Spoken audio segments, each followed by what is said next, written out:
The racing game renaissance continues in 2019, and we've got 10 of the best for you to play coming up, so strap yourself in. Once upon a time, there was a line drawn in the sand, right down the middle of racing games. Arcade games with their power slides and bright colours stood on one side, scowling at the serious racing sims on the other. But in 2019, you can forget all that because the genre is full of experiences that run the gamut, like evading the cops without as much as touching the brake pedal, all the way to carefully managing brake disc temps and even building cars from scratch. In fact, there's so much ingenuity and enjoyment in pretend driving right now that we've picked out 10 from the throng to get you going. Without further ado then, here are 10 of the best racing games to play in 2019. As anyone who learned the sim racing alphabet knows, A is for Assetto Corsa, and this new incarnation of the sim, Competizione, is as demanding and ruthlessly accurate as it is hard to pronounce. The first AC went to incredible lengths to simulate road cars, but this time it's all about the Blancpain World Endurance Series, a motoring spectacle with incredible downforce levels that requires a different driving style to pootling around in a Fiat 500 at Bath like you were before. Obviously it looks gorgeous, just drinking those fancy fluoro headlights, oh yeah. But it's the attention to detail here that's really captivating. Tyre temps? Sure, they're simulated, that's old hat mate. This game even does brake temps.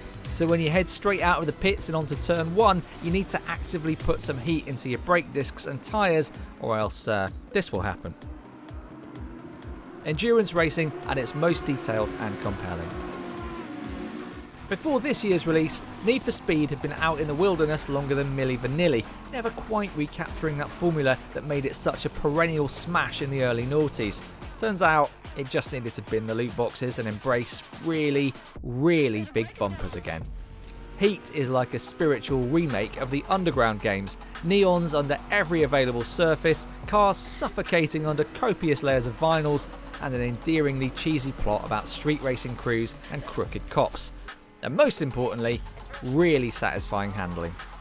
There's also a great risk-reward dynamic in Heat, which pays out more cash and XP the more trouble you're in with the police. If they catch you, they'll absolutely rinse your bank account, but if you lose them and find a safe house, you're in for a massive payout. Of course, you know, for me, the action is the juice. Formula 1's boring, isn't it? Look at all those boring cars doing 200 miles an hour inches apart from each other, crashing into each other in boring explosions of carbon fibre and duelling on the absolute edge of control. Get a life, boys, eh?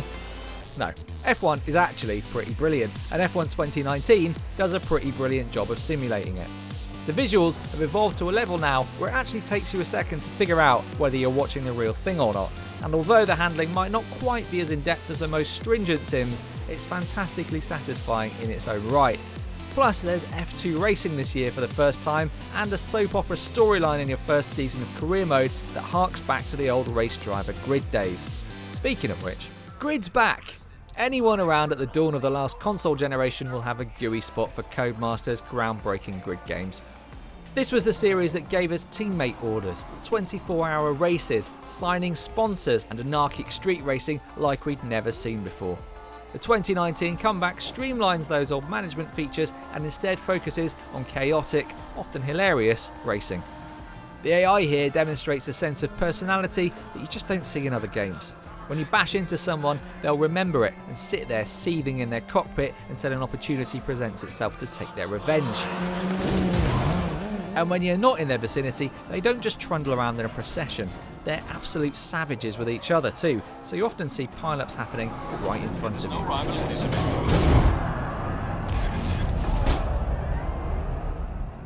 Colin McRae Rally gave a whole generation of gamers their first taste of loose surface racing. And flipping heck did it feel good.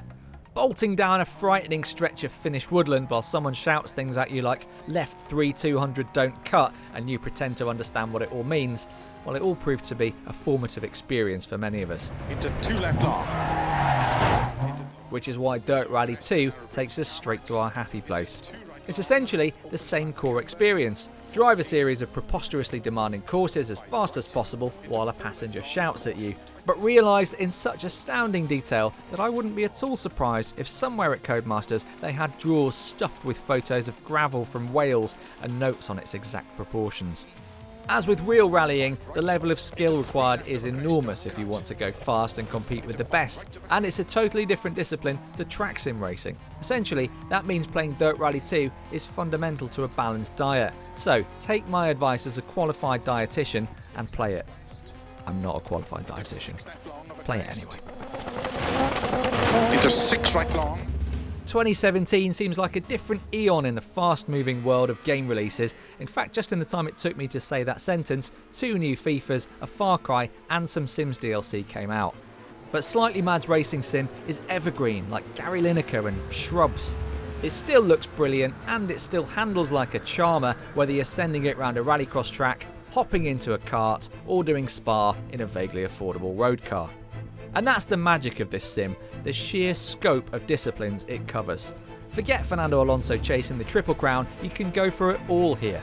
If you bought it on release day, you probably still haven't ticked off all the championships, and that's really worth shouting about, even in 2019. If Assetto, Corsa and Project Cars are about pushing you out of your comfort zone and making you challenge yourself, well, Forza Horizon 4 is a massive mug of cocoa, a dressing gown made of picturesque Scottish roads, and a pair of epic slippers that you won in a super wheel spin. At the roundabout, take the second exit. Forza's latest location is a particular thrill to anyone from the UK. Hearing about in Cumbria inside a McLaren Senna isn't something many of us have first-hand experience of, but thanks to how eerily well Horizon 4 nails the dour beauty of our fair isle, it feels like something we've done. The racing's on the arcade side of the Simcade barometer, but it's still challenging enough to get you picking out braking points and making mid-corner adjustments in a rage of tyre smoke. And alright, yes, the wheel spins might feature a few too many horns and macarenas, but the endless rewards make you feel pretty great. Open world racing done better than anything before it.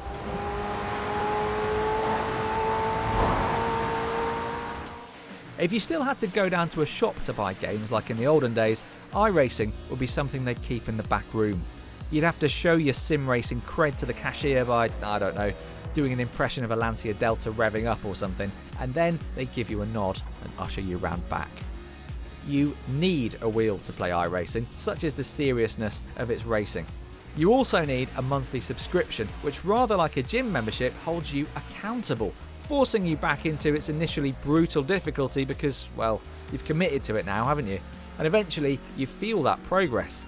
The online races you once tanked out of are now doable if you really concentrate. And maybe one day, if you really devote yourself to the task, you'll even compete. Esports stardom beckons. Now, if you'll excuse me, I've got a gym membership direct debit to cancel. Wreckfest. Wreckfest is what would happen if Vince McMahon bought the Dirt Rally licence. Off-road cars absolutely hooning into each other, bending each other's fenders like nobody's business, with none of Formula One's passive-aggressive radio chatter to mediate it. It's as much a fighting game as a racing game, really, since neat lines and good control will only get you so far. Eventually, you're going to have to get your elbows out, nudge that other guy into the tyre wall, and just embrace the chaos. It hardly matters that you're not driving officially licensed vehicles based on the original CAD design docs. Wreckfest isn't about that. In fact, it's catharsis for anyone who plays a lot of those super serious racing sims, braves the idiots online, and pushes down that burning rage when they ram you off the track in turn 1 and ruin your race. Here, there are no penalties. Only you, a bunch of other cars, and a finish line.